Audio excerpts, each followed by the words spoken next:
Hello and welcome to the Anfield Wrap after Liverpool beat Southampton 4-0, looking ahead to the Merseyside derby. I am Neil Atkinson, also known as a poor man's Harry Pryor. I am joined by Ian's, Ryan and Salmon, and I've got Rob Gutmann with me to go through Liverpool 4 Southampton 0 and get to the derby, as I said a minute ago. Andy Heaton is producing, but he may well step in for a bit of goalkeeper action as this one wears on. But first and foremost, Rob, Liverpool 4 Southampton 0, and Liverpool will not stop creating chances. And I think that got into Southampton's head. They do some weird stuff, frankly, pre-match and selection. It's not the way they normally play. But they know that the Reds are so dangerous. And that's what he's trying to mitigate for the Southampton manager. It backfires massively. Liverpool tear them apart in the first 3 minutes. Yeah. I mean, I hate us scoring early. I really genuinely hate us scoring early because it feels to me, my lifelong of watching Liverpool, that if we score early, we then have a significantly bad, anxious patch until we either then concede or take it away from the team. But it always gets me nervy, and I know that's a bit stupid because I should have a lot more faith in this Liverpool team, and they proved to me that I should have more faith in them quite quickly. But it did look to me from early on that Hassan Hutel had gone with the approach of, we can take the game to these. I think he'd watched the Brighton game and thought, we're the nearest approximation to a Brighton, aren't we? Kind of, if you squint at us. And I think he thought he could take the game to Liverpool. You know what? They got chinks of daylight here and there, didn't they? But at the end of the day, our quality was just too much to behold. But actually, because we're winning again, I'm now watching all other manner of football. Been able to compare this Liverpool team to other teams routinely doing their bits around the Premier League. I watched a bit of Man U, Chelsea, a bit of Everton. Who were they playing yesterday? Brentford. A lot of these teams aren't very good, are they, compared to Liverpool? They don't move the ball quickly. There's not the confidence. There's not the technique. It's really quite something to behold when you watch Liverpool in a context. Move the ball quickly, Ian Ryan, is for me one of the key things that you see in that Southampton game. I don't think Liverpool are ever, they go in 3-0 up, and I wouldn't have referred to them as devastating in any way. We've seen this Liverpool side be more devastating, but they are, I think, in bursts, able to move the ball at a pace that sides just can't live with. And as Rob says, when you then watch other teams at time, you're like, why are these going so slow? Why is this not as quick as what I'm used to? Liverpool move the ball so fast. Yeah, absolutely. And I think that you're right to frame it as bursts there, because it did feel like we operated in not necessarily moments, but it was almost kind of 5-10 minute spells where we were really, really good. And they were the times where Southampton couldn't live with us, to be perfectly honest. Don't get me wrong, I think if you're being critical, you might say there was 1 or 2 moments where the opposition got in on Liverpool's goal. And I know we'll talk about the goalkeeper a little bit later on. And I think that's something that Jürgen will have in the back of his mind for all the really, really good stuff. And there is loads of it. And there is little moments where we are devastating and teams can't live with us. There's still those little tiny kind of glimpses where the opposition are getting in and they're creating 1 or 2 chances and the goalies have to come in and bail us out. But overall, Neil, it's another really emphatic scoreline. The amount of goals this Liverpool team are putting away, it's absolutely frightening. And I think if you're looking for little bits that we've got on our rivals, it is the ability at times just to take football matches away. And I know City can do it, but you still, when you look at City, you think, well, are they missing that number 9? You look at Chelsea yesterday, and if they'd had a proper number 9 starting the game, they'd probably win it. Liverpool at the minute look like they're full of goals, and that's massive going into this festive period. Ian, there's bits of the game that remind me a tiny bit of, going back to 18-19, Liverpool 4, Cardiff City 1, where Liverpool are better than Cardiff that day, but there's still flaws in what they're doing. Yeah. The manager comes out afterwards, and I think he's quite, it'll be a game where Liverpool have managed to win it 4-0, but he's got a video he wants to work on. And that's one of the things that I think he's quite clear on as well. I think he still wants a little bit more from this side in terms of smothering opponents, not just in terms of what Liverpool are doing going forward. Yeah, I was actually delighted to hear the manager on the radio after the game, because when I got in the car, I had the Merseyside phone in on, and I was being told how amazing we'd been and how dominant we were. And there was one guy going, well, Thiago, what a player, which he is. He's a genius. He didn't misplace a pass all afternoon, didn't he, mate? You sure about that? Because I saw one, and it was pretty misplaced, and it was almost a goal for him. I thought, I'm with Rob. I think we scored too early, and after that we weren't entirely sure what we're doing. And in fairness, they had got behind us in the first minute before we scored. They looked like they were going to come and take the game, as you said. But once we'd scored, we're misplacing passes all over the place, and the balls are being misjudged. And one major mitigating circumstance that we're not possibly talking about is the fact that we don't know what it was like on the pitch. We haven't got a clue. You're looking at the corner flags to see how bad the wind was down there, but there was no real way of telling. It was blowing a hurricane outside. It was probably doing that on the pitch. Felt fine in the main stand, but down there might be a different issue. But we were completely in control without being completely in control, and totally dominant without being totally dominant. And we were playing in moments, and we were playing in minutes, and we played where we had to. And I like the fact that Jürgen talked about being clinical, because there were moments where we weren't. And what should have been Jota's there just before half time, when Mo doesn't square it. Looking at the United Chelsea game yesterday, and we basically, for my money, we have to go to Chelsea, we have to go to City, we have to beat them there. To win the league, we're going to have to beat them at their own home grounds, because they won't drop that many points. United got one chance to score, and it was from a breakaway. And it was a similar breakaway to the one that we had where Mo just squared it wrong. I think we need to be clinical on every single goal scoring opportunity, which it seems ingracious to complain. It doesn't. When we scored 10 in the last week without reply, 4 on Saturday without reply, and we look in control at all times. But we will face harder opponents at Southampton. I do wonder. Klopp, you're right, Ian. Klopp does lament the fact, and the fact that we were so dominant, we scored so many goals, but we have to slightly blot our copybook by looking open at times. Yeah. But I think he's... Allison didn't have to do any work. I don't know if he's not being a bit disingenuous. I don't want to call him naive because he just isn't. But if you call me naive. No, yeah. Well, okay. Here's my thoughts on it. I think against the lesser lights like that, Liverpool, to use a Sean Rodgersism, cheat. We flood so many men forward. It's unbelievable. Look at, if you freeze the frame just before either of the first 2 goals, there are so many bodies in the box. 5. There are defenders so high up the pitch. It is sort of gambling in a certain sense. You wouldn't do that against a Manchester City, because that kind of cheating would come terribly unstuck. Yeah. But you can gamble like that against the lesser lights, because they can't finish their dinner. They are fragile on the counter. They can't necessarily put 3 great passes together. So you can take those kind of chances. Southampton sometimes that's into Brighton. Sometimes it turns into a Brighton. You do need to take your chance. Against Brighton, we fail to take our key chances at key moments.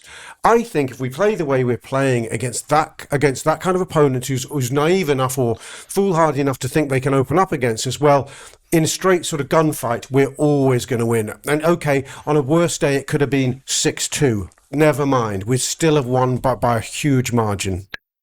It's a blanket question, I think, Ian Yes. Ryan. I think it's where you want to stretch the blanket. I think the manager has been and will be frustrated by the misplaced passes. Now, the wind is a factor there, and he often talks about the wind. He didn't post-match. I was expecting him to, but he didn't. I think it's the idea of don't make it easy for them, don't let them get a cheap one. But there is the Ward-Prowse. It doesn't even become a shot because of how well the goalkeeper does. But there is this idea as to where the blanket is, I think, for Liverpool. And I think he'd perhaps like it a little bit further back at times. But the flip side of that is he's got a side that are so exuberant at the moment. They're enjoying the football. They're enjoying committing themselves.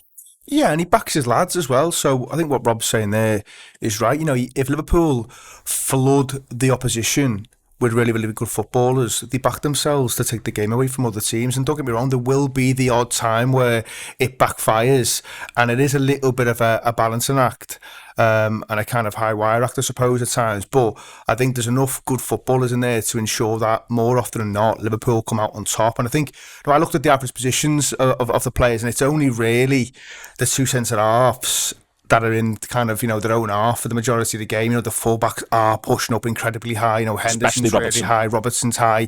Thiago actually was probably the deepest midfielder, which surprised me a little bit when you look at the average positions. And in terms of the one that, the Ward-Prowse one, it is just an individual error when he's misplaced it and the goalie bails him out. That can happen. And as you said, Neil, the conditions weren't ideal for a football match. So I think Liverpool are very much backing themselves at the minute. And I think you've also got to take into account, at times they are looking a little bit open, but all these teams have got the data and the intelligence. So where you may look at, say, I don't know, a 1920, for instance, where it's very, very controlling, teams will look at that and think, well, how can we expose Liverpool? If they do this, we do that. So there will be times when when we're deliberately dangling that carrot a little bit more. That's the question. For me, that's the most interesting question. Are Liverpool, for instance, thinking to themselves, we can encourage Southampton to have a bit more of a go at us now than they might have done in 1920 or in 1819? And that to me is the interesting thing. I think there's an element to that, and I think again it's back to backing your players to take advantage. And I think Liverpool are a team for me that look like they're playing on the edge a little bit. And broadly speaking, I'm fine with it. And maybe you've got to accept sometimes that you might get punched on the nose, and that can happen if a Brighton come and probably overperform to their level, which I think is what happened on the day. And I think you're seeing a little bit of that now in terms of some of their recent results.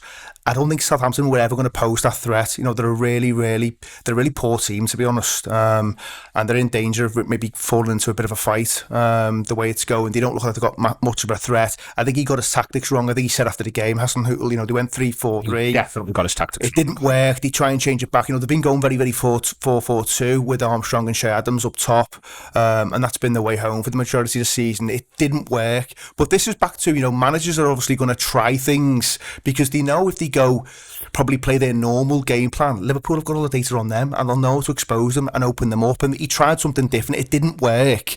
But you can understand why he might try something different because it's not an easy place to come to and get a result. It didn't work, Rob. It's 4-0 with neither Mane nor Salah scoring, which I think is good news from a Liverpool point of view. I suspect Mohamed Salah feels a little bit differently about that.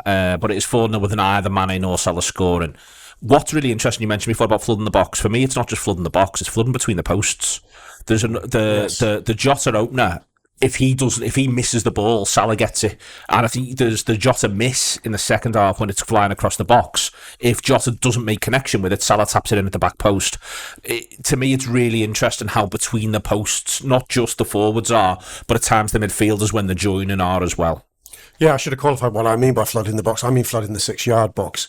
And I'm not saying that with hindsight to be smart here, because I think the greatest attacking teams do that.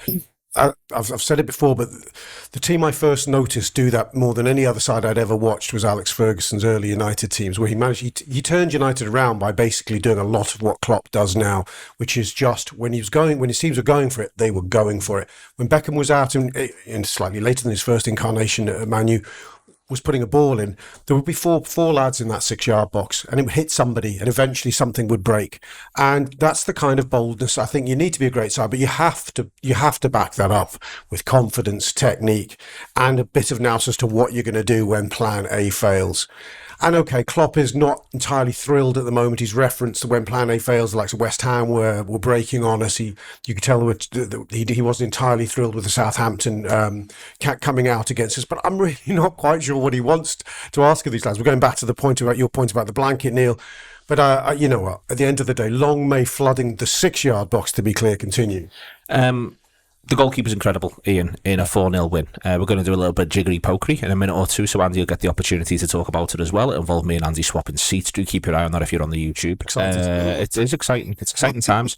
He is incredible in a 4-0 win. And I think Andy's exceptional week in, week out. But the goalkeeper in this one, he's also, I think, broadly speaking, Ian, exceptional week in, week out. The thing that strikes me around the Ward-Prowse incident, it's a great example of it, is he's so alive and so alert to the football match. He anticipates that situation. He covers the ground so quickly. That's the Thiago back pass. The Thiago back pass. The block is exceptional. The speed he gets out to it. Yeah, it's one, from the position that I watch, which is in line with the 18-yard box main stand, cop end, you could see the movements. And in fairness, it looked live as though Ward-Prowse was damn sight closest to the ball than Allison was ever going to be. And then all of a sudden, he's there and he's got it. His reading of the game is unreal. This is the point we've made a million times, Pam. You don't see the truly spectacular, acrobatic highlight reel saves from him because he spends his life not needing to do them because he's already read 2 moves ahead. This is why when he has a bad game against West Ham, it stands out so much because it's such an anomaly. He's an exceptional goalkeeper. He's made the back of the team, and you realise this when you watch, watching again the United game. You watch De Gea and you realise what we've got as a goalkeeper because we rated De Gea so highly for so long. Allison's in a completely different league, that lad. There's times when I think, and you can disagree with me all you want, he's almost playing a different sport. I I think he played a lot of handball when he was a kid in Brazil, which I think is interesting. A lot more movement. Just his general style. To me, he's a couple of things he does are very unorthodox, and you wouldn't necessarily see them in a coaching manual. So, for example, I think he gambles a lot more than what a lot of other keepers do. I mean, stylistically as well, it's as simple as, say, look at Ramsdale, who's been very good, but he's making not camera save, but athletic saves every week. You don't see Allison doing that. No. You're hardly ever going to see Allison claw the ball back off behind him. But specifically about the game the other day, and I don't know whether they train for it or whether it's a trust issue. Everyone talks about Liverpool's pressing triggers and what, when they go, when they stop, when they don't. A couple of incidents in that game. So the Trent throw in, when ultimately leads to the one-on-one save against Broha. Konate had every opportunity to bring him down outside the box. And it's almost as if they went, no, it's okay. What I'm going to do, I'm going to get the other side of him, try and cut off the pass so he can't square, and I trust my goal. I'm going to put him in a position. 100% that. I'm going to put him in a position where my goalkeeper can do what I know he's going to do. If you watch that save back, Allison's almost already on the ground before the shot is struck. It's almost like he's got him down that alley and went, right, that's it. That's exactly where I want you. Then he makes the save. For the defence to have that much confidence in the goalkeeper to allow him to do that. And it's not the first time. There's been other times where he's done that. But if you watch it back as well, from a technical point of view, what's brilliant is that a lot of keepers rush off the line. Just go bang. Whereas if you watch it back from a specific angle, and he does this time and time again, he kind of creeps, and waits for a trigger, which is normally the touch before the shot, or the touch before he's anticipating the shot, and then bang, and he's out, and he either sits up, or if he thinks he can smother like he did the other day, he smothers. It's almost to the point where there's two other saves there, and one of them you should say is a regulation, but it's interesting what he does. And the timing of it's really interesting because it kind of chimes with what happened with Brighton. The Ward-Prowse one, Ward-Prowse is acutely aware of who's coming at him. If you watch it back, the first thing he does when the ball goes short, the first thing he does, he looks up. And if he's looking up, he's not looking at the ball. And that's exactly what you want as a goalkeeper. And Allison gave it, but he takes a massive risk. He gets there a millimetre, like a split second. But there was only going to be ever one winner on that. And he's kind of got that fear. And the other one, so just before to finish off, Armstrong's shot, the last minute of the first half. We go in 2-1. It's Brighton all over again. The one low down. Now, all right, you could say it's a regulation save, and I've looked at the XG, but it finds its way through bodies. But not only that, if you look at the goalkeeper's positioning, he's not in the centre of his goal. This is where I'm saying it's almost what you wouldn't want, and it's slightly unorthodox where he gambles, where he thinks that Armstrong is going to shoot, because he shuffles to his right before the shot's hit. So if Armstrong somehow manages to squeeze it to Allison's left, he's then given him a massive problem. But he just anticipates it, reads it, and goes across. But he's just, I don't know. I'll shut up now. I'd just be fascinated to know whether this is coached or whether even Allison's almost dictating the training in his unit, not for the team, obviously, but his unit. It's incredible. I'll give you something now, which if you watch him again, and I'm not saying, oh, look, Andy's tall as this. His catching technique is very, very sharp. I've said this to Neil, who's in the chair now. Most goalkeepers, they coach to catch the game in like a W. This on camera, like a W. Viewers. He makes very much like Neville Southall in a way, where they pluck the ball out of thin air. The amount of shots, which is going high or left to his right, he's got enough faith in his hands to actually his hands are open. Yeah, which is a gamble because he can go through, but he's also saying he's trusting his hands to catch. Like he's almost grasping it as opposed to getting something behind it, like a safety first thing. Which I did. He's a very two-handed goalkeeper. That's what I noticed before we signed him. You know, like a tennis player who uses two hands on a backhand, two arms on a backhand. I agree with you. Who just said that it's like he's played another sport or he's playing another sport? Yeah, it is like he's also like a full-body goalkeeper. I was watching. Oh, he's a bear. Yeah, the De Gea contrast was interesting yesterday, having watched Allison the day before. De Gea's a good goalkeeper, but he's all about his extremities. He's all about is the flexibility in his hand, his reflexes in his hands, his reflexes in his feet. In his feet. Allison, his whole body is a board. So it's almost like psychologically, my whole body is a board. And you see that in the block on Ward-Prowse. Any other keeper is thinking, how do my hands get to that ball just before him? But he's thinking about his body as a board that will block this. Because if you think about it with your hands, you give away the penalty. Likelihood is he gives himself every opportunity there. I just think he's a stunning goalkeeper. And I totally agree with you about the Konate incident. A lot of people gave Konate, but I want to stand up for Konate, a bit of stick as though the lad got away from him there. He didn't get away from him. Konate was being very, very clever, shepherding, minimising danger, minimising, not giving an excuse for contact. And as you say, crucially knowing that if he gets the forward to take the shot at that angle, there is no way a presence like Allison, and with the skill and timing of Allison, is going to concede there. Best I've seen for us by a distance, to be honest. I think sometimes we can get hung up a little bit on the odd mistake, and I think sometimes your memory plays tricks a little bit. The best I've seen in the Premier League will be Schmeichel, and I think a lot of people would say that. But you almost think about Schmeichel like he never made a mistake. Go back and watch Schmeichel, he makes mistakes. He makes quite a few mistakes, actually. But he bails out United in big moments. And that's what Allison does. He comes to life in big moments. And that's where you really see, I think, the difference of having a top goalkeeper.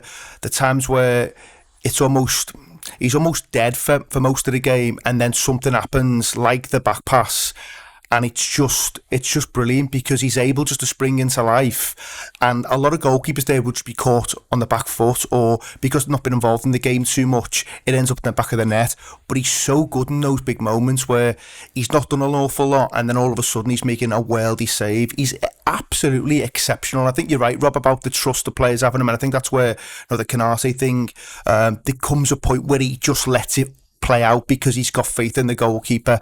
He's a sensational keeper, and I think he's gone beyond expectation. I think we all thought we were getting a good goalkeeper, but for me, he is the standout in the league. There's one or two others who've done really, really well this season, I think. But Allison, you want something for anyone, and you talk about European football and world football. I don't think there's anyone out there you're swapping for, to be honest. I don't think it's interesting when you said when the game's dead. I don't know, that's not what you meant, but I don't think he's ever dead in the game. No, that makes sense. That's what makes him stand out, though, Andy. He's always an active participant. You see it with someone like Oblak as well, where sometimes they've not done an awful lot, and then he's called into action, and he can just make that worldy save at times, or that save where you think, well, because his positioning is so good, he's made it look more routine. There's very few goalkeepers like that, I think, who were able just to almost do nothing, and that's what separates the decent ones from the great. So when you'd see someone like a Mignolet before he joined Liverpool, you'd see him making saves all the time. That's because he's always involved, because they were always under pressure as a football team. It's a different kind of mentality and a different kind of keeper that needs to play in a top side. You sort of got someone like David James, who had ability, he was an athlete, but in those big moments, he was found wanting. You never ever think that with Allison. There's a couple of things. The Oblak comparison's interesting because stylistically they couldn't be any more different whilst being dominant of their defensive. High-value keepers will make high-value errors. I mean, you mentioned Schmeichel, and I made up he did because he's probably stylistically the closest. Yes. Notwithstanding the fact that the game's totally changed, and it always fascinates me. I was talking about the evolution when I'm not on, when we're away. About look at the best 10 keepers of the 90s. How would they fit in today? They probably wouldn't. And it's almost like a throwback. The proactive elements of the best keepers is having not to make a save. Neuer, for example. Allison Becker, for example. You talk about Mignolet there, which again is a good example. If you rooted to your line, it's the Shea Given paradox. Isn't Shea Given great? Well, I mean, Premier League level goalkeeper, but never off his line. The Konate thing, last one, it's almost like the best comparison I can give, it's almost like the Sunday League, he's had a shout. Like he's almost gone to him. And I know he won't have but it's almost like, leave him to me. Just do that. Just do what I'm telling you to do. But the stylistic element, again, I'm banging on about it. Oblak, unreal. I think him and Allison and Neuer, between the three of them. Whereas Neuer and I think Allison's a kind of mad hybrid between Neuer and Oblak. And I wasn't comparing them stylistically, but they're outstanding goalkeepers. But also, they have and what I think is interesting, they've got their own very unique styles. You can't compare any of them to anyone else.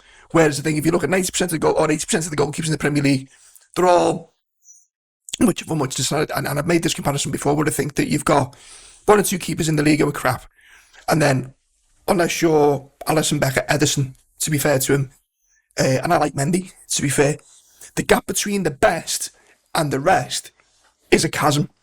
is an absolute chasm. I think Liverpool recognised that when they bought Allison, because they were opening and ahhing about buying a keeper when we had Karius and Mingale. Instead of going, let's not gamble on this. Let's just go for the best fella there. And boys are paid off. Yeah, and in fairness to Sammy, I remember saying when we were connected with him, why don't you just go for Oblak? Because he's clearly the better of the two, and pay the extra money for him. We got exactly the right keeper, and I am going to compare him to a couple of other keepers. He's got the attention span that Clemens always had, where Clemens was always in the game. He didn't need to be called on for 90 minutes, but then he'll do something incredible. But he's also got the charging that Grobler had. He's willing to take the risks that Grobler had. But when he takes those risks, you don't worry. Grobler was always slightly terrifying when he did that, because you never knew what was going to happen. When Allison does it, you know it's going to come off 99% of the time. Just a couple of things just to sort of sum up. Just very quick on that. I think Southall's a really good shout from Andy in terms of, if you remember watching sort of the way Southall would come and claim things, he would grab them and grasp them when you see that on all videos. And do check out videos of Southall if you're interested in goalkeeping, because he was the best one in the world. Also, he was the ultimate boss of his area. Yeah.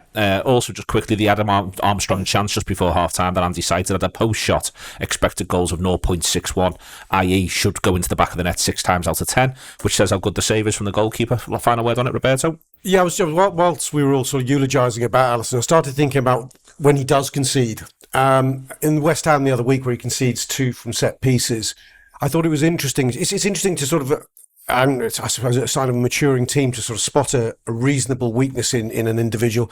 Did you notice on the set pieces at this weekend, Southampton were very much trying the West Ham would drop it right near post flick-ons and right under the bar. Allison wasn't even attempting it. We had the big lads on the line. I think the Konate selection was no accident. I know we're going to come on to talk about Everton, and this should be something we talk about. It will indeed be something we talk about. Diogo Jota then. Slaughter. Was Ryan...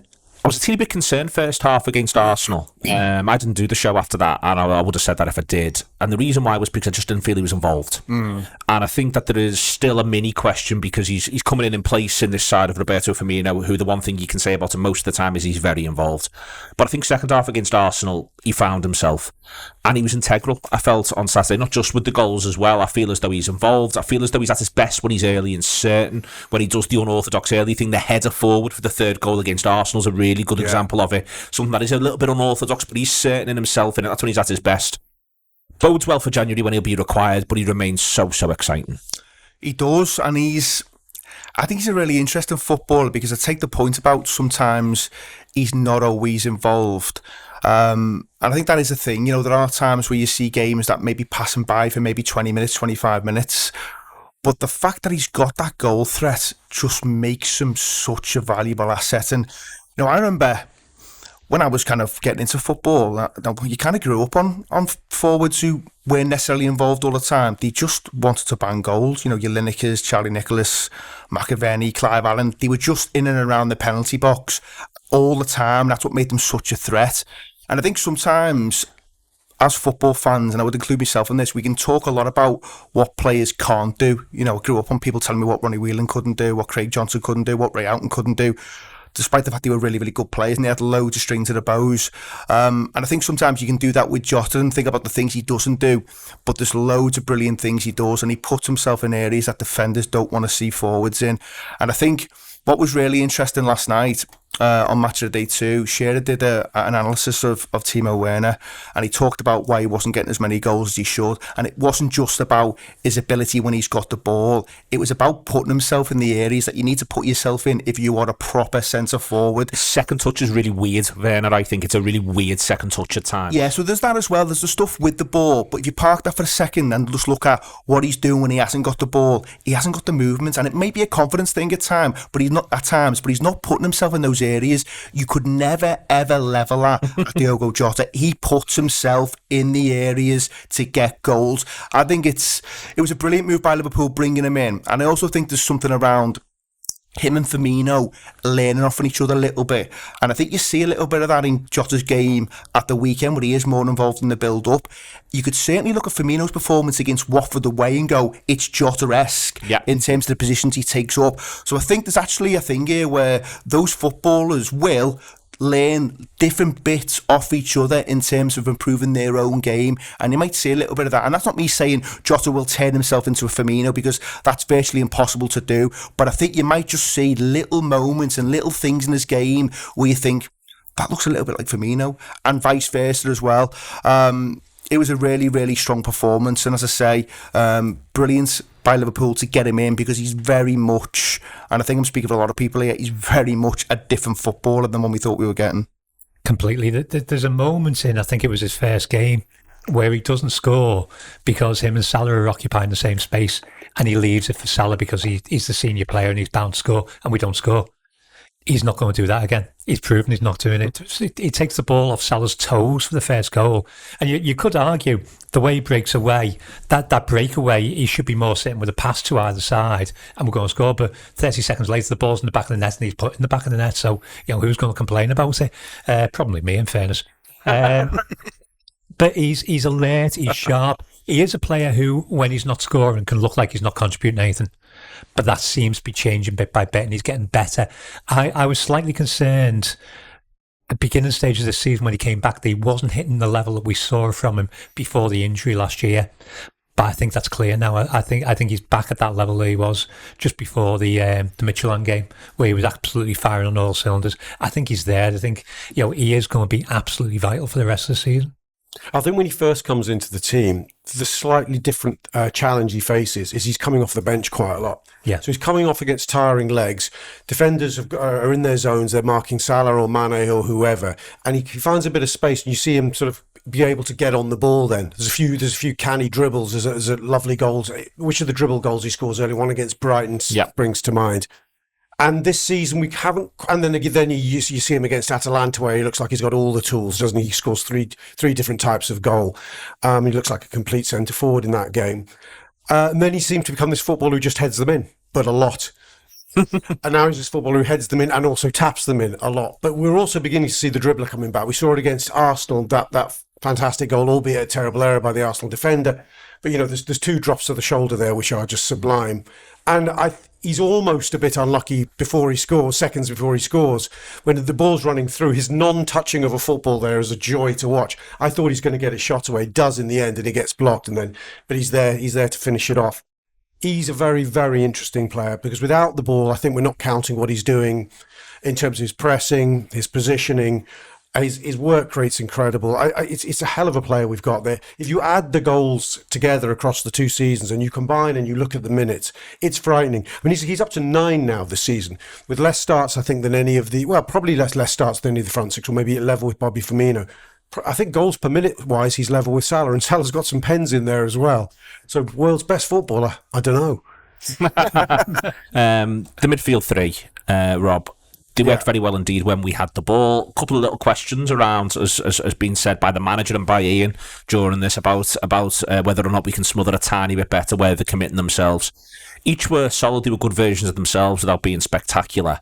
And it's a strange thing, an injury crisis. It can disappear as quickly as it arrived in the first place. Yeah, who knew you got your first choice front three?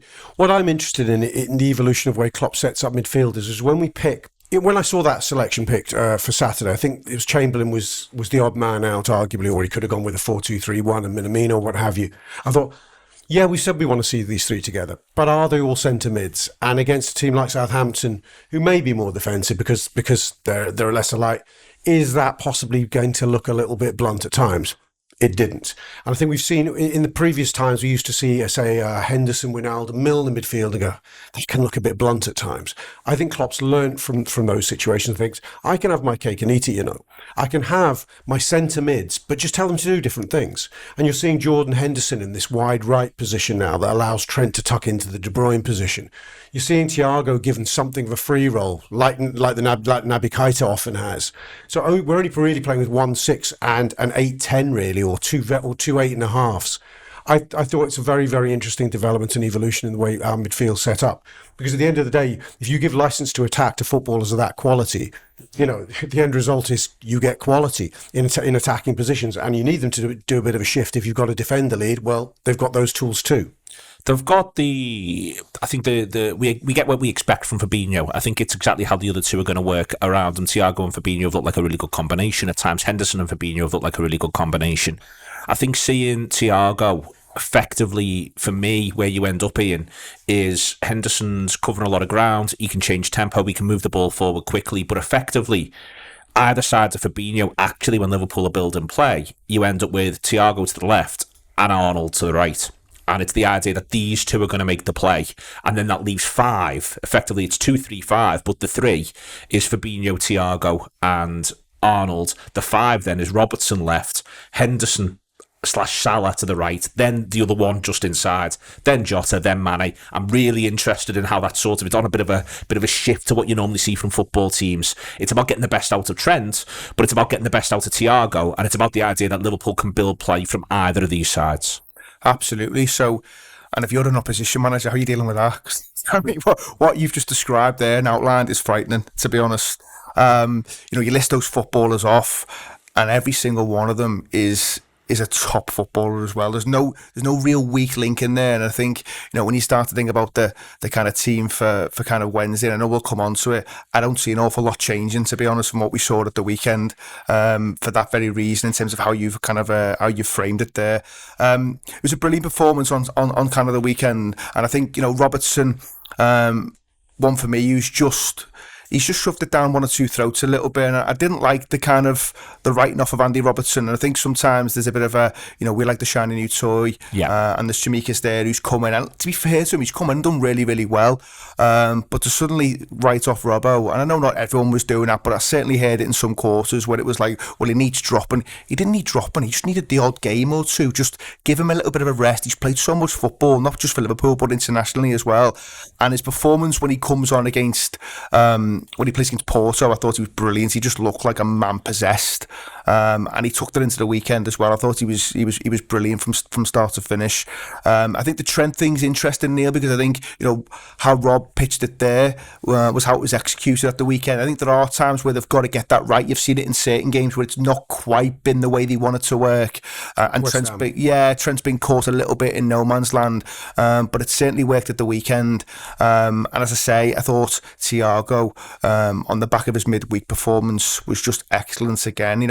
He did operate very, very close to Fabinho, certainly when we didn't have the ball. But going forward, and I've said on this show before, I prefer him further forward. I think there are always times, if we want to be critical of his game, and it's hard to do that sometimes with Thiago because he's such a great footballer, but he does take chances, and I think that's something you can see in the first half. It plays out where Ward-Prowse pounces on him a little bit, but I love him further forward because he's got such a creative mind. He's got the ability to open up defenders. He's got such a variety of pass as well, and actually when you look at the goal, I know it takes deflection, he just strikes it so well, does it in midweek, gets another one. I think he's got that in his locker to get more goals if you play him a little bit further forward. If you look back at his career when he first starts out playing for Spain and he's knocking in hat-tricks in kind of under-21 tournaments, he has got that in his locker, and I love him when he goes further forward. Such a threat. Yeah, this idea that we bought a player who doesn't score or make assists at any point has been shown up as patently ludicrous. He's a beautiful footballer to watch.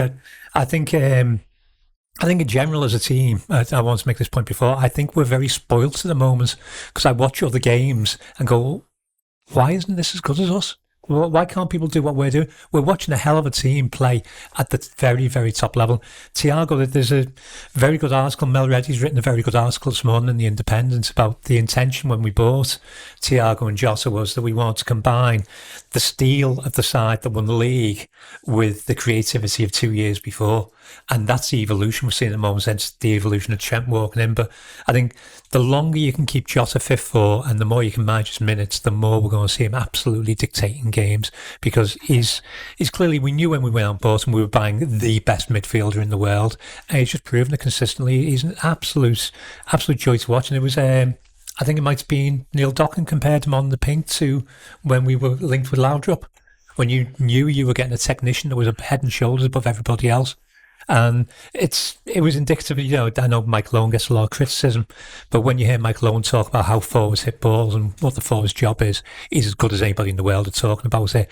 And when he was asked about Thiago's goal last week, and he was like, no, it's impossible to do that. you realise what kind of quality we're looking at, and he's... The ball, for me, the ball that sums him up perfectly, that is what the player he is. As a prime example is the Mane goal that's offside against, I think it was against Arsenal, where he plays through a perfect ball that nobody else on the field is going to see. And it should have been allowed to stand just for the beauty of that ball. And that's what we got as a midfielder. It's so funny. It seems that only like 2 to 3 short weeks ago that every other fella you met in a pub or in a store in Liverpool was going, I'm not sure about that Thiago lad. Do you know what I mean? There was a lot of doubt. And I don't... Game down. Yeah, I don't... I think we neither need to, decide that he's the second coming, nor be rushing to condemn him. I think... To me, it's a signing where, worst case, it's like Littman or Kuhl, right? If this doesn't work out and he picks up one injury too many or never gets a run of games together, at least it's Littman and Kuhl. Both two footballers whose Liverpool's careers didn't ultimately satisfy, unless you stop and think about it and just thought, I had some really fun days watching those two. And I'm really... honoured almost to have watched them play for Liverpool. Two wonderful footballers. Let's say Yari Littmanen in particular, where it was a little bit more infrequent, but you could see that world-class footballer. We've already seen more than glimpses with Thiago.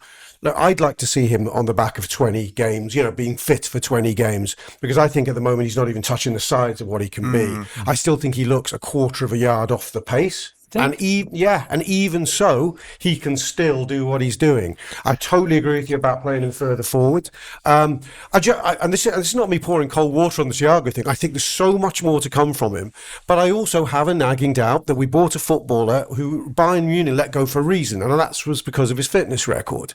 So we're just going to have to calm our expectations, because I think we're going to do our own heads in a bit too much with him. Maybe Naby Keita is also a case in point, even though he hasn't got the pedigree of Alcantara. Sometimes they're just to be enjoyed while we get them, and let's just be cool with that. I think it is only the injuries that potentially hold him back. If you look at the end of last season and he gets that run on the side and he's with Fabinho, I think you get a real glimpse there of what he can offer as a footballer if he gets a sustained run. And you just think, I just love watching him play. He's one of those footballers where you can almost forget there's 21 other fellas on the pitch because you're just drawn to him. So when I say that place has to go in the game, and my outlet say certain footballers, they kick it differently. You'd be like, what do you mean by that? And then you'd see a Mobile, you'd see a Barnes, and you'd realise what he meant. And kind of, later day with Gerrard and Alonso, he doesn't kick it, he kind of caresses it. It's just an unbelievable way to watch a kind of football match, the way he kind of touches the ball, how he pings it. I absolutely love watching him play. I agree with you, Robin, in the sense of, I think there are 1 or 2 times where you can see 1 or 2 weaknesses to the game. And I think the manager's talked about out of possession, some of the things he needs to do, but I just think that's because he's not getting the run of the team. It's really hard for him to come in, go out, come in, go out, and be able to get that understanding with other players. But if you give him a run, my God, hell of a footballer. I think we're going to get a lot of hours from him across the next few games. I think he's going to want to pick him every game, but he's going to give him an hour if he can and remove him. All right, subscribe to the Anfield Wrap. Loads of fantastic stuff coming up, obviously in the build to the derby, obviously looking back on Southampton, but obviously moving through into December. December is a massive month for this football club. Liverpool's record in December under Jurgen Klopp is absolutely phenomenal. It is the time that you begin to build a genuine challenge, you work out what a season is. We've seen that through the last few years. So if you want to subscribe to the Anfield Wrap, you can do so through our app. You can also do so through YouTube, and starting from this week, you can do so through Spotify. And if you don't want to let people know, we may not be Liverpool supporters, we do loads of marvellous stuff, either just in general, having a laugh, but also on wider Premier League stuff. If you want to let your friends know, we'd love you to do that. We do say that you are our listeners and you're our best marketing tool. Let people know that they can listen to some of the Anfield Wrap's premium stuff through Spotify. There will be a Friday show coming out tomorrow morning, looking ahead to the Premier League games this week, but the Friday show that comes out at the end of the week will be a freebie, and so will all of them up until the FA Cup third round week, just to let people know, people who may not support Liverpool, what we're doing over here at the Anfield Wrap if they want to subscribe through Spotify. But before then, you can use all of those methods to do so. Moving forward then, Rob, Chelsea dropping points, so we both watched that game. I genuinely believe Liverpool and Manchester City get in half-time 2 goals clear against that Manchester United side at home. We've talked about our weaknesses a little bit on this show. Before, Ian mentioned Manchester City lack a number 9. We've talked about Liverpool's strengths. For me, it's fascinating. Carragher said post-match he thinks that those 3 and Bayern Munich are the 4 best teams in Europe. I agree with that. The 3 in question in this league, right now the league table to me, it simply feels more right. None of those 3 sides should yet have a gap on one another. Now is the time for Liverpool to put the hammer down and create that gap if they can. Yes, I think Liverpool we're running at about an 84-point season rate at the moment, and I think Chelsea are running at about 88, 89. So we just need to up our points getting ratio. No silly points dropped now for a good while. It's funny if you look at the state of the teams from an objective point of view. If you just watched the games, I suppose the last 6 or 7 games, you didn't know where they were in the table. I think Liverpool and City, there's nothing to choose between them. I mean, Liverpool have put in some very big performances this season.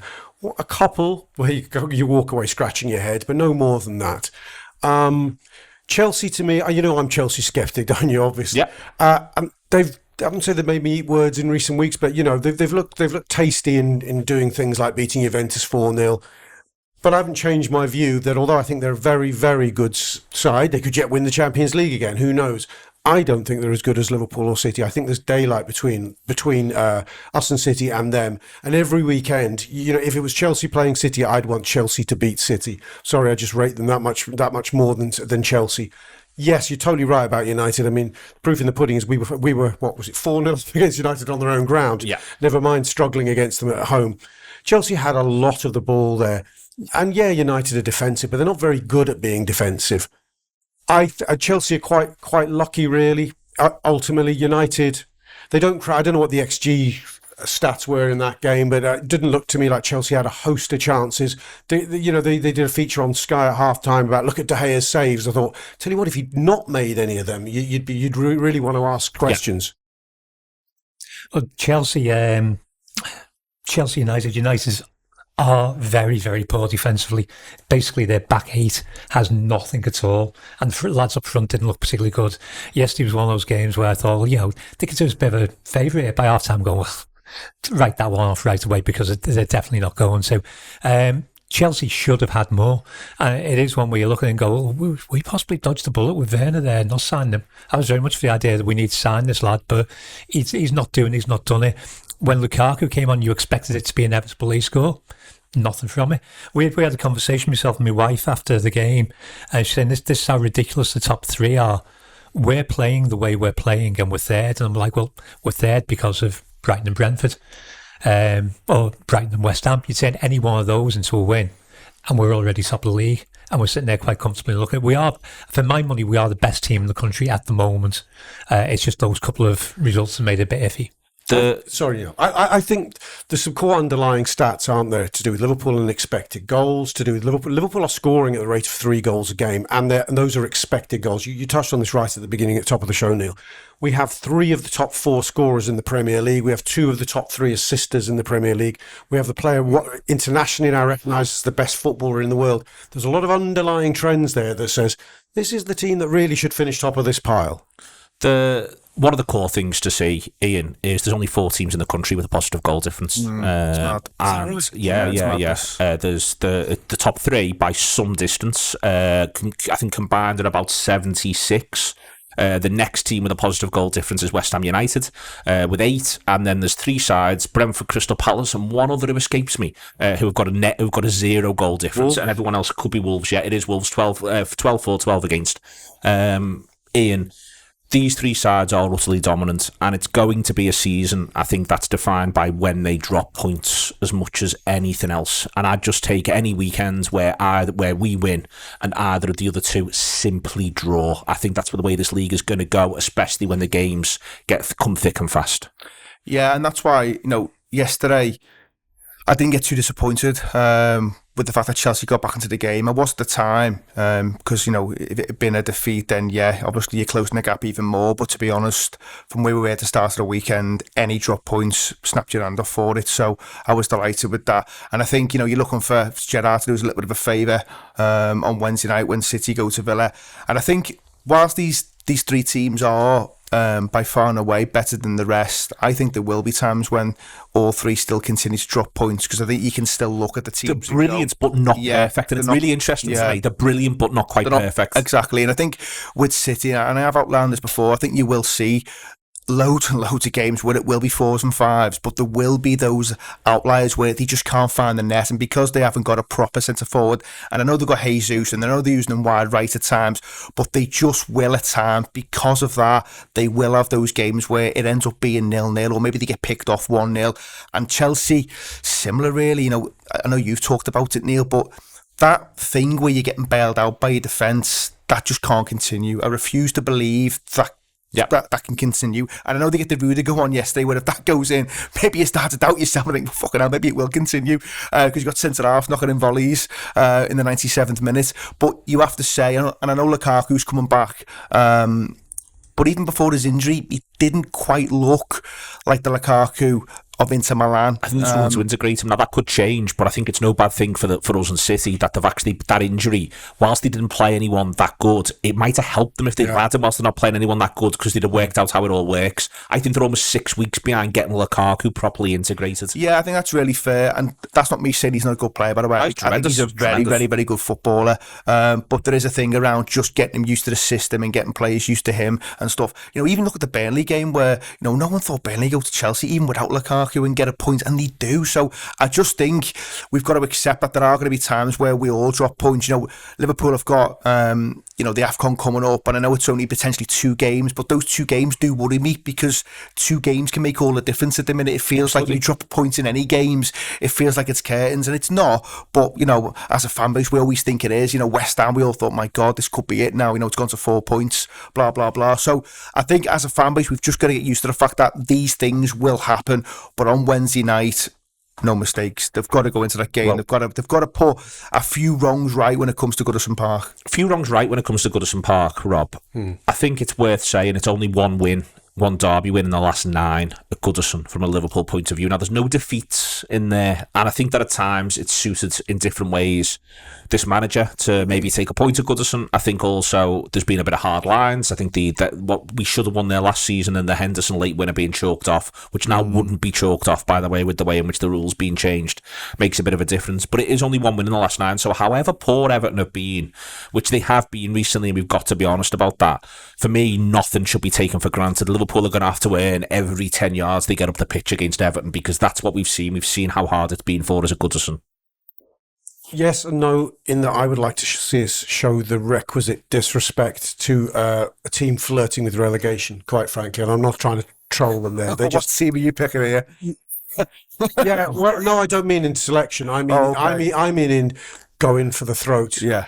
I thought we did actually really last season in the behind closed doors fixture, and with a touch more luck and refereeing and a competent VAR system, that's a 4 or 5-0 Derby Day win. I mean, we should have been 2-0 up. The Van Dijk thing, was that a penalty, was it not? We could have run away with it. We were so dominant at that point in the game. I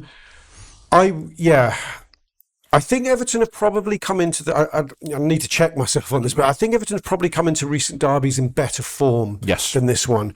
They've come into it, and usually we've not been the loser, we've been the team that prevails. They are coming into this derby, and I know I'm tempting fate here, in wretched form, as bad a period of form as they've been in coming into any derby in modern history, I'm going to say here. What have they now, I think, lost 5 out of the last 6, lost 4 out of the last 6? Only 1 win in 9. 1 win in 9. They are in a wretched state.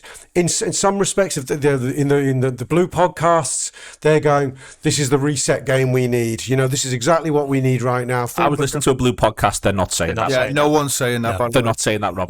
This is not. That's a public consumption. No. Once we have a couple of pints, we can do these. No, what they're saying is, sod it. It doesn't matter. Let's just lose to them. Let's lose the red shite. Get him sacked and start again. Well, let's shake hands. We'll shake on. We'll absolutely shake.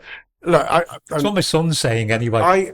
I think this is one. I was saying to you beforehand, Neil, I never look forward to going to Goodison. It's just such a cauldron of bile sometimes for a Liverpool fan on always a cold black night in December. It feels like it's been eternally that way. I just don't look forward to, apart from if you win, and it's been a while. I'm quite looking forward to this one. I'll say that again, tempting all the fates going. I'm quite looking forward to this one because I think this is a really dominant, strong Liverpool playing a really, really weak Everton.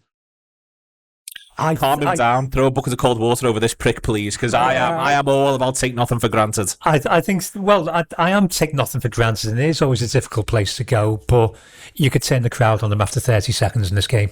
The crowd is so, they're so anti the manager at the moment. You know, the footage from the weekend, they're so anti the team. They don't believe in half the players. They hate half the players that are on the pitch. This is just going from their social media feeds.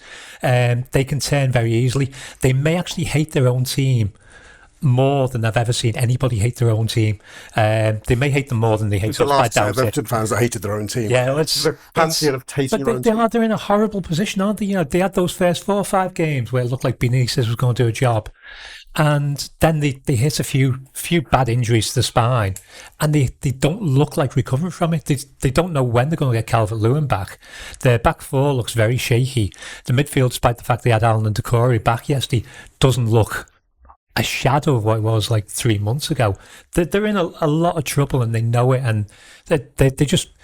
You look at the players, and I was saying this watching them for a little bit in the second half, you're looking at a set of players who are probably better than what they're going through, but don't seem to have any way of understanding how to get out of it. My biggest concern about the game, Ian, is I never like going up against a big club and a team with some talent where a draw will feel like a win. Fortunately, we're not. And I think we are. I think we are. I think there's a few in there who've shown themselves to be top half players. My point is top half players. You're not coming up against the bottom 5. They might end up becoming a bottom 5 side over the bottom 5 side over the course of this season. But let's imagine them at the best version of themselves. And my point is, Ian, this is the sort of fixture where, because a draw will feel like a win to that crowd and to those players, you end up in a situation where everything that maintains the status quo at 0-0, or if it goes 1-0 to Everton, or if it gets to 1-1 or whatever, it'll feel absolutely enormous. And that's where you can actually begin to build belief amongst footballers, because all they've got to do is the basics really, really well, and they'll be cheered. They will. So it could go the other way, don't get me wrong, I take Ian's point. But for me, one of the things that I think is dangerous here is Benitez will have a plan. Playing Liverpool at home will suit them more than Brentford away. And all the way through this, a point will feel like a win. If they get a point, they will feel like they've won. They will cheer that team off if they get a point against this. Because they'll feel like they might have stopped us winning the league. Yeah. So we've been before when we spoke about whether their fans are looking forward to it or not, and I think it's fair to say they're not. But I think the manager, in terms of getting the players kind of not necessarily back on side, but kind of bought into something again. He can use this game as a bit of a tool to say, right, if we get something here, this is the platform that we build from. So I think you can almost have that siege mentality for this one. And I've got 1 or 2 players who on the day can be dangerous. I know Gray comes on yesterday. He had a really good start to the season. And on the break, he can be a problem. Townsend's similar, where he's got the ability just to hit one in from 30 yards. Doesn't happen all the time, but it happens now and again. And he has got it in his locker. Decore comes back in, covers the ground really well, but can he get 2 games in 4 days after being out? Not so sure. I mean, injuries have killed them. You can talk about all the mismanagements that they've had over recent years, but at the minute, injuries, no Calvert-Lewin. There was times yesterday where there was balls flying across the box. You just needed a proper number 9 in there to put them away. Rondon's not that. Richarlison back. Richarlison will be back, yeah. But again, in terms of a goal threat, he's not Calvert-Lewin, is he? I think in terms of Liverpool and looking at this game, what disappointed me last season, more than the 6 defeats at home, and more than all the kind of drop points, it was the way we kind of took Everton on in that derby game at Anfield. It was so meek, it was so weak. After what had gone on at Goodison Park, where Van Dijk had come out and Thiago had the injury, I fully expected, even with no crowd that day, that Liverpool would come out and absolutely have a go at them, and it didn't happen, and Everton got the win, and that's the way it goes sometimes. But I think going into this one, I think Liverpool's dressing room will be very, very interesting. I think there'll be loads of Van Dijk just saying, right, we go there, we fucking take this, we take this. And I think there'll be a lot of players fired up for it. Him, will be probably the most of all the players fired up, given what happened to him. Thiago as well, get your money on a Van Dijk goal. So I think, whilst I don't think it'll be an easy game, and some of the manager's language was interesting this week, he doesn't enjoy it, doesn't like the physical challenge, but I think Liverpool's players will be up for it, and I do expect them to edge you. No, I'd keep Canate in. I'd go same again. I mean, I'm saying that, but I'm worried what sort of team we're putting out against Wolves. I think we're banking on the fact that Wolves will be more tired than us. Wolves will have done 3 in a week as well, yeah. The benefit here is we've had a day extra rest on Everton as well, which is an important thing, I think, because they played yesterday. So I'm going exactly the same again. You're going completely unchanged? Yeah, completely. What would you do, Neil? I would be tempted to do Matip, but I think in the same way you're talking about the dressing room, I think Matip will want it. So I'd probably go with Matip, and I'd have a little thing. I think he gets to do Henderson earlier than he would have if the scoreline had been a bit tighter. In that, I think he might have thought he was doing Chamberlain for the derby, going Thiago, Fabinho, and I think Thiago was programmed, but I think Henderson he takes the opportunity. So I think it might be a bit closer between Henderson and Chamberlain than we're all acting to an extent. And the other thing I would say is that traditionally in this round of fixtures, he does not play Mohamed Salah. Every single season. It's true. He does not play Mohamed Salah.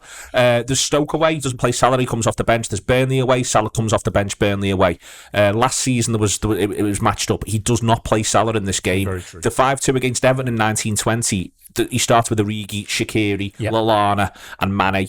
That there is front four. He does not play Salah, and he tends to rest Firmino for it as well.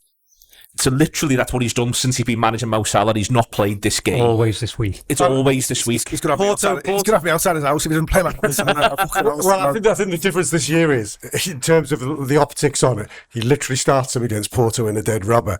So, I personally like that. I'd like him to rest Salah. Well, not rest him, put him on the bench for the last 30, just because of what it says. Madness. Absolutely not. Yeah. Absolutely not. It always works, though. Always works. I'm just saying, everyone needs to prep themselves for a big bowl of Divock. That's all I'm saying. Like, be psyched up for the fact that you might get a big bowl of Divock. I might need to lie down after this. There we go. Are we still going to edge you? Yeah. Even give the Salah news? Yeah, we will. Yeah, 3-0. That's going to be a big win. I mean, that's more confidence than I have. 1 win in 9 at Goodison Park. Write it on the back of your hand. Bear it in mind at all stages. Liverpool should be going there to earn it, to do the decent thing. They've been excellent so far this season. It would be a real shame to drop points at Goodison Park because, trust me, the way City and Chelsea look at the minute, they're not going to. Thank you very much indeed to Andy Heaton, to Ian Ryan, Ian Salmon and Rob Gutmann. Do subscribe to the Anfield Wrap if you get the opportunity to this week. It's absolutely massive Wednesday against Everton, and I don't know about you, but I've just got you nervous and everyone else in this room nervous.